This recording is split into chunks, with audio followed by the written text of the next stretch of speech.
Hello! Today I've got something very exciting. I have got the new Morphe 24G Grand Glam palette, which just got here in the post and I couldn't wait to try it. I had to use it right away. I'm wearing it right now and in a minute I will show you how I used it and I will show you myself testing it out for the first time. First impressions, it is beautiful. So pretty. It's got a few shimmers here and then a couple more on the bottom row as well, and then the rest are matte, so it's very usable. You don't want a palette that's all shimmer, but I don't like all matte palettes either. I like some shine and some highlight on the eye, so that suits me perfectly. So the packaging is really pretty as well. I love this metallic element to it. I think that's really nice. It is cardboard, but if anyone's got the older Morphe eyeshadow palettes, the plastic was very cheap looking, and it's also, if you have more than one, it's really difficult to tell which one's which because they all look exactly the same, and they just put the tiniest little sticker, I think on the back somewhere, with the number for the palette. So actually I think this is an upgrade. It's quite sturdy, it doesn't feel like it's going to get damaged too easily. I think eventually obviously the cardboard is going to show some wear and tear, but I think it's going to be okay. I really like it and I think the design is really pretty as well. The box that it came in is the same, that kind of nice sort of sophisticated look that they've got going now, so that's really impressed me. The shadows themselves as well are huge. You can't really kind of get the full effect on camera, but they are massive. How many's in there? 24. Oh, which is what it's called, 24G. Duh. The normal 35 palettes that they do, the shadows are quite small. I don't know which one I prefer, in all honesty. I don't mind. The pink shade in here I did use as a blush, which I'm really happy with. It's really pretty. So I guess the advantage is you can get a bigger brush in there. Some of these shades you might be able to use as a nice highlight as well for the cheekbones, so again you can get a bigger highlight brush in there. So maybe this is a bit more practical than the normal 35 palettes with the small shadows. So I'll now go and show you how I use this to create this look on my eyes today. Spoiler alert, I was really impressed. So I'm going to start off by putting this shade all over. It's the kind of lightest shade in the palette, but there's still a little bit of colour to it. And I'm using a Morphe M502 brush.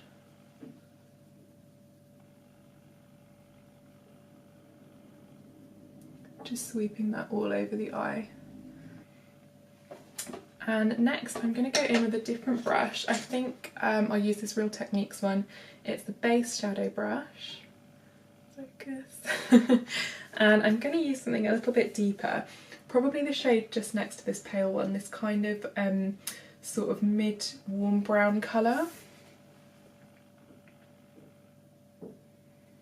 And I'm going to put this just in the outer corner of the eye and kind of bring it up into the crease. I'm not too worried about being super precise. I've put a load of powder under my eyes, which I don't normally bother doing. I'd normally just kind of clean up under the eye after I've done my makeup, but I'm in a bit of a rush today. I'm going out to work, so I'm just trying to save myself a little bit of time.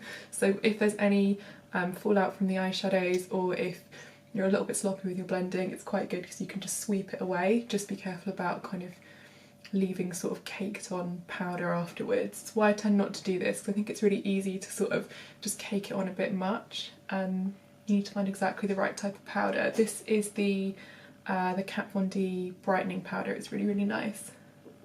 But even then I don't tend to overuse it.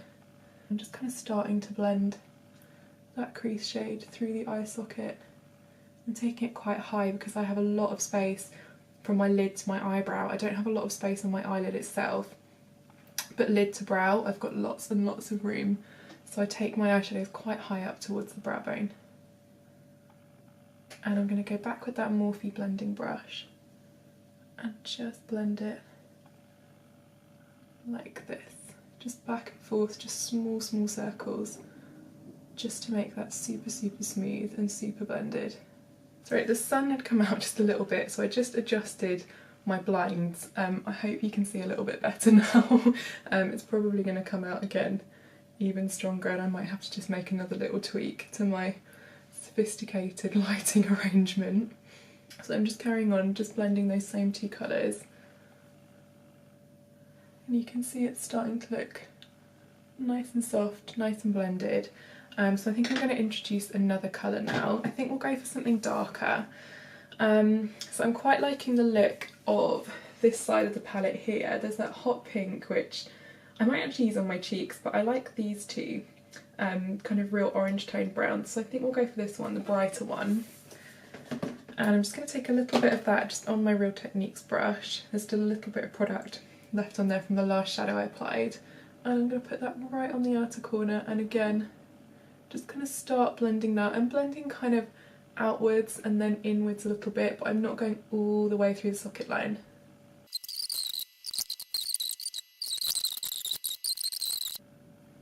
So now we've blended in that kind of brighter orangey colour.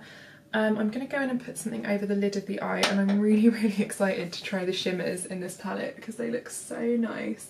That top row's got some beautiful shimmery shades, so I think I'm going to go in with this one and put it all over the eyelid. I'm going to try just a flat brush for this. Oh, perfect. This is from Urban Decay. This is the Moondust shadow brush. There's a number on there as well, the E210. So I'll just pick up just some of that kind of nude shimmer shade. I'm getting quite a lot on my brush there. And then I'm just going to pat that onto the lid. Ooh, that's really pretty. Really nice. Very pigmented. So now that we've got that metallic colour down over the lid, I'm just going to blend the edges of that just very softly. If you can see that there's a lot of now that we've got that metallic colour down on the lid, I'm just going to go through and blend just very softly around the edges. If you can see that there's a lot of product on your blending brush, give it a little wipe or grab a clean one.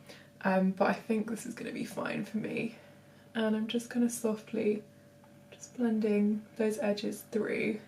Again, I'm struggling with the lighting, I'm so sorry, but I don't have space to set any lights up here. I'm going to try and kind of either find the space or make the space, but for now I'm just having to sort of make do. So back to kind of blending and highlighting the eye. I'm going to try, I think this shade here on the top row is the lightest one.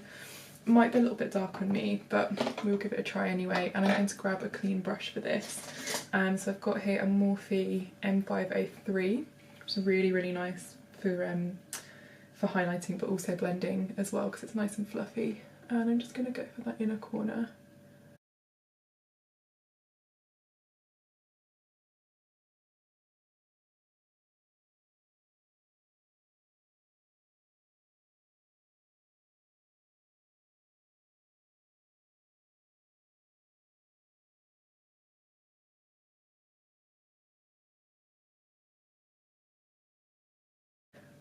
And I'm going to put just a little bit underneath the eyes, I think. I've given this a little wipe. This is the Urban Decay Moondust brush again, just really small, really flat.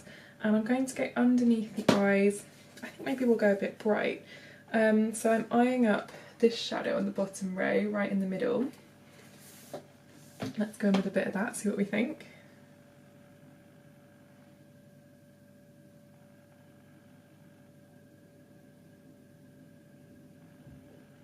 Super bright, I love it. And just really gently just going kind of back and forth along my lower lash line just to get that blended so it's not too harsh underneath the eyes. So now that that's all blended underneath the eyes, I'm going to put in just a slightly darker colour just so my eyes don't end up looking kind of too bright, just to kind of bring them back to be a bit more neutral. I've got a really fine little blending brush here, so the Morphe M507, and I'm just going to take something quite dark, so I think I'll go for this kind of chocolate brown just in the corner here, and just take a tiny little bit on this brush and then just run it kind of through the outer third of my lower eyelid.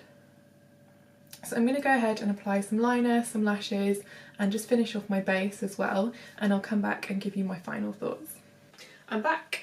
I've just popped on some quite thick winged eyeliner, some Morphe lashes, I'll leave the number or the name below for you, and I've just finished off my base and popped a bit of lippy on.